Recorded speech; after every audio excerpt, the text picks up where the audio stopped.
Srbijanski predsjednik Boris Tadić nakon nekih najava danas je službeno najavio skraćenje svojeg mandata. Podnijet će ostavku kako bi se uz parlamentarne i lokalne 6. svibnja održali i predsjednički izbori. Tadić će, kako su prenijeli srpski mediji, ponovno biti kandidat Demokratske stranke za predsjednika Srbije. U Beogradu uključujemo glavnog urednika politike Dragana Bujoševića. Gospodine Bujošević, koji je razlog tog Tadićeva poteza?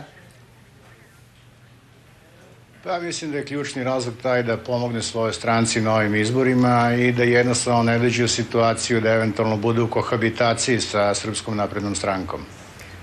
Iako je riječ o samo nekoliko mjeseci, nije li neodgovorno državu dovesti u situaciju da istodobno nema ni premijera ni predsjednika?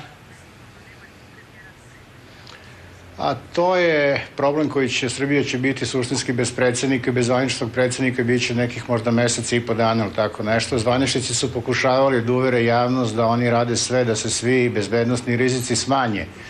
Pogotovo kada je u pitanju Kosovo.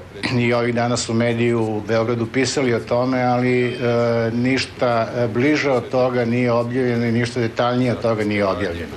Najopasniji Tadićev suparnik je Tomislav Nikolić. Hoće li se kampanja sad potpuno personalizirati i tko će od toga imati više koristi? Pa kampanja je suštinski do sada bila personalna. Suštinski se do sada vodilo u stvari taj duel između Tadića i Nikolića. Dakle, sada će samo to, ajde da kažemo, biti i ozvaničeno.